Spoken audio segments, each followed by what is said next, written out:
My name is Olivia Carter, and for 28 years, I believed that if I worked hard enough, loved my family enough, and sacrificed enough, my parents would finally treat me like I mattered. I was wrong. Because in my family, there was always one star. My younger sister, Madison. Madison could do absolutely anything and my parents would praise her. If she got a B in school, she was doing her best. If I got an A-, I was asked what happened. If Madison forgot someone's birthday, everyone laughed. If I forgot, I was selfish. For years, I accepted it. I told myself it wasn't favoritism. I told myself I was imagining things. But everything changed the day my parents gave Madison my future. Literally. At the time, I was 27. I worked 60-hour weeks as a project manager. I had spent 6 years saving every dollar I could. No vacations. No luxury purchases. No expensive cars. I had one dream. Buying a lake house. Not a mansion. Not something crazy. Just a peaceful home where I could finally build a life. I found the perfect property outside Seattle. Small. Beautiful. Affordable. The owner accepted my offer. I was ecstatic. For the first time in years, I felt like my life was moving forward. Then my mother called. Olivia, we need to talk. The tone in her voice immediately made my stomach drop. I drove to my parents' house. Madison was already there. Smiling. That should have been my warning. When I sat down, my father cleared his throat. We've made a family decision. A family decision. The phrase instantly irritated me. Because family decisions always seem to benefit Madison. Never me. My mother folded her hands. Honey, Madison needs help. Of course she did. Madison had just quit her third job in 18 months. She spent money like water. And somehow every crisis became everyone else's responsibility. I asked the obvious question. What kind of help? My father looked uncomfortable. Then he said something that changed our relationship forever. We used the money. I frowned. What money? Silence. Then Madison smiled. The same smile she'd had her entire life whenever she got away with something. My mother finally answered. The money Grandma left. I felt cold. Grandma had left both of us equal inheritance funds. My half was supposed to help with my first home. I had left it under my parents' management because I trusted them. Big mistake. How much? I asked quietly. No one answered. My voice rose. How much? My father finally whispered. All of it. The room spun. $48,000. Gone. Every penny. Given to Madison. Not loaned. Given. And that was the moment I realized something. I wasn't their daughter. I was their backup plan. Their emergency fund. Their sacrifice. Their disappointment. And Madison was their future. So I stood up. Grabbed my purse. And walked out. Without another word. Because that day, I made a promise. If they wanted a future with Madison, they could live with the consequences. I didn't cry when I left my parents' house. Not because I wasn't hurt. Because I was beyond hurt. I was done. The drive home felt unreal. 27 years of excuses replayed in my mind. Every birthday they forgot. Every achievement they ignored. Every time they chose Madison. And now they had stolen the one thing that was supposed to be mine. By the time I reached my apartment, something inside me had changed. I wasn't angry anymore. I was focused. That night, I opened my laptop and started making plans. If nobody was going to help me, I would help myself. The next morning, I called the real estate agent. The lake house was gone. Another buyer had already signed the contract. Hearing that felt like being punched in the stomach. For weeks, I had imagined myself living there, drinking coffee on the deck, watching the sunrise over the water. Now it belonged to someone else. Because my family had decided my future mattered less than Madison's latest crisis. I nearly gave up. But then I remembered something my grandmother used to say. Nobody can stop a woman who stops waiting for permission. So I got to work. Harder than ever. 6 months passed. Then 9. Then 12. I became obsessed with building my career. While Madison spent money, I invested. While Madison partied, I studied. While Madison blamed everyone else, I took responsibility for everything. At work, my boss started noticing. Then senior leadership started noticing. Within a year, I was promoted. Then promoted again. My income nearly doubled. For the first time in my life, I felt genuinely proud of myself. Not because anyone praised me, because I earned it. Meanwhile, Madison's situation got worse. Much worse. One evening my mother called. I almost didn't answer. Almost. Hello.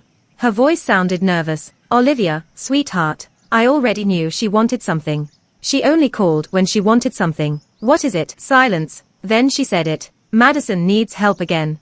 I laughed. actually laughed. Not because it was funny. Because it was predictable. What happened this time? Mom sighed dramatically. Her business failed. Business, that was a generous description. Madison had spent nearly $50,000 opening an online boutique, the same money that should have been mine. Within months, it collapsed. She had no customers, no plan, no experience, just confidence. And confidence doesn't pay bills. My mother lowered her voice. She's behind on rent. I couldn't believe it. They had stolen my inheritance, given it to Madison. Watched her waste it. And now they expected me to rescue her. Again, I said one word. No. Then I hung up. 3 days later, my father showed up at my apartment, unannounced. The moment I opened the door, I knew why he was there. Can we talk? I crossed my arms. You can talk. He looked uncomfortable. Good. I had spent years being uncomfortable. Now it was his turn. He sat at my kitchen table. For several seconds, neither of us spoke. Then he said something surprising. I think we made a mistake. I stared at him. A mistake. That was an interesting way to describe stealing $48,000. A mistake. He nodded. We thought Madison needed more support. I laughed again. You thought I needed nothing. His face fell. Because he knew it was true. For the first time in my life, my father had no defense, no excuse, no explanation, just guilt. A few weeks later, another bomb exploded. My parents were in financial trouble, serious financial trouble. Apparently, they had taken out loans to help Madison. Multiple loans, credit cards, lines of credit, personal guarantees. Every time Madison failed, they borrowed more money. Every time she made another bad decision, they bailed her out. Until there was nothing left. The golden child had become incredibly expensive. And now the bill had arrived. I learned all of this from my cousin Emma. She called one Saturday morning. Have you talked to your parents? No. You should know what's happening. As she explained the situation, I felt something unexpected. Not happiness. Not satisfaction. Just clarity. For years, my parents believed actions had no consequences. Now consequences were finally knocking on their door. And nobody could stop them. 6 months later, I received another promotion. This one changed everything. A major technology company recruited me into a leadership position. The salary was life-changing. The stock options were even better. Suddenly, I wasn't just comfortable. I was building real wealth. The kind of wealth my family never imagined I could achieve. And I did it without them. Without their support. Without their approval. Without a single dollar from the inheritance they stole. That victory meant more than any amount of money ever could. Then came the phone call. The phone call that changed everything. It was my mother. Crying. Actually crying. Olivia. I immediately knew something was wrong. What happened? Her voice cracked. We might lose the house. I froze. The house. The same house where I grew up. The same house my parents had owned for over 20 years. The same house they always said would stay in the family forever. Now it was in danger. Because of Madison. Again. How bad is it? There was a long silence. Then she whispered. The bank has started foreclosure proceedings. I closed my eyes. This wasn't a small problem anymore. This was a disaster. And suddenly, for the first time in my life, my parents needed me more than I needed them. They just didn't realize how much the situation was about to change. Because while they were drowning in debt, I was about to receive information that would give me complete control over their future. And when that opportunity appeared, I wasn't going to waste it. When my mother told me the bank had started foreclosure proceedings, I assumed there was nothing anyone could do. I was wrong. 2 weeks later, I was having lunch with a colleague named Rachel. She worked in corporate finance and knew more about debt and investments than anyone I'd ever met. During our conversation, I casually mentioned my parents' situation. Rachel asked a simple question. Who owns the mortgage? I shrugged. The bank, I guess. She smiled. Not necessarily. That answer stayed in my head. That evening, I started researching. Hours turned into days. Days turned into weeks. And eventually, I discovered something interesting. The mortgage wasn't directly owned by the local bank anymore. It had been bundled, sold, and transferred through several financial firms. One of those firms was struggling financially. Very struggling. The company was looking for investors. And thanks to years of saving, stock growth, and bonuses, I had more resources than anyone in my family could imagine. For the first time, I saw an opportunity. Not for revenge, for closure.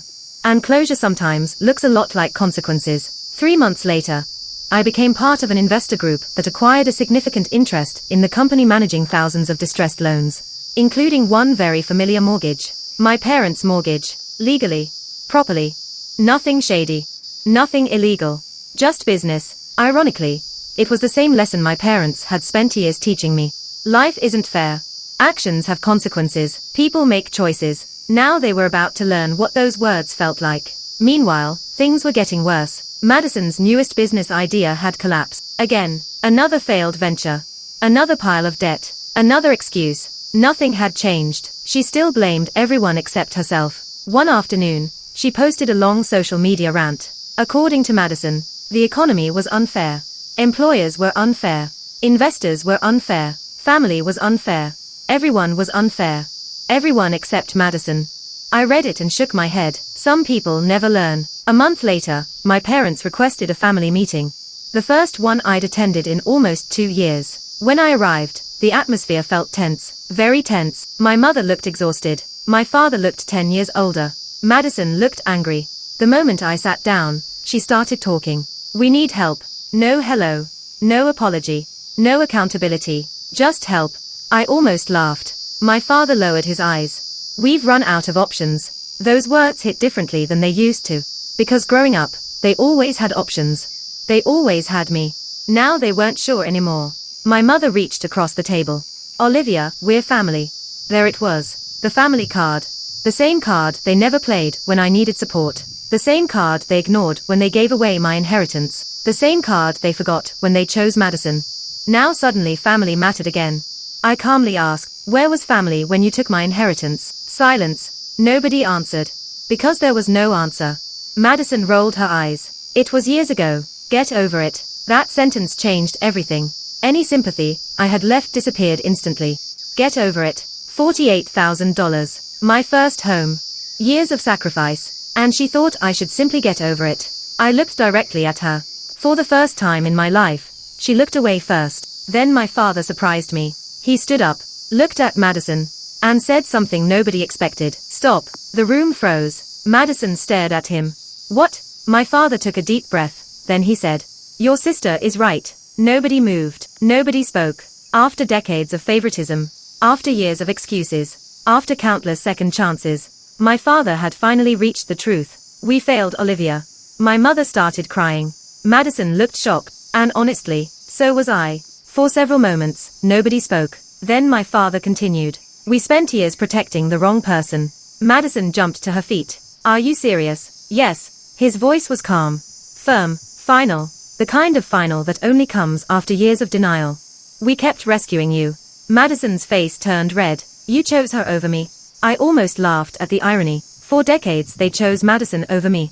The first time they didn't. She couldn't handle it. A week later, I made my decision. I invited my parents to meet me. Just them. No Madison.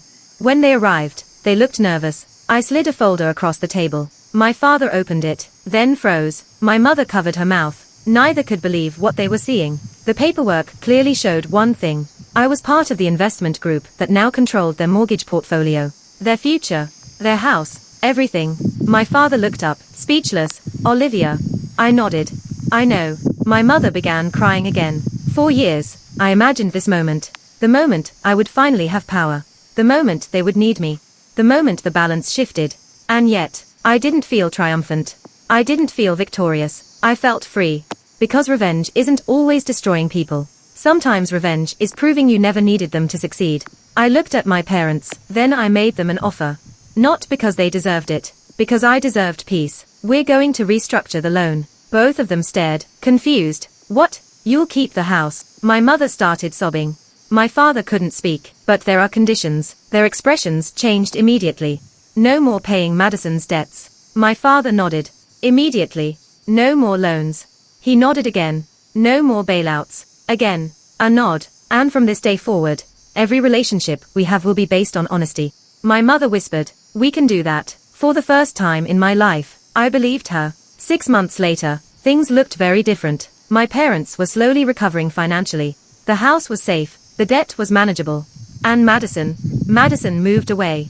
Not because anyone forced her. Because nobody was rescuing her anymore. For the first time in her life, she had to solve her own problems.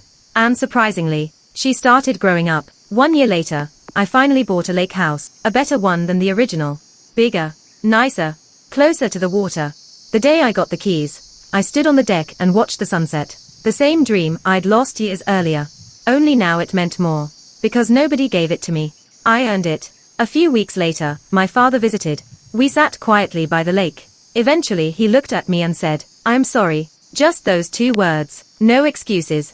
No explanations. No blame. A real apology. The one I'd waited decades to hear. I smiled. And for the first time, I truly let the past go. Because the greatest revenge wasn't taking their future.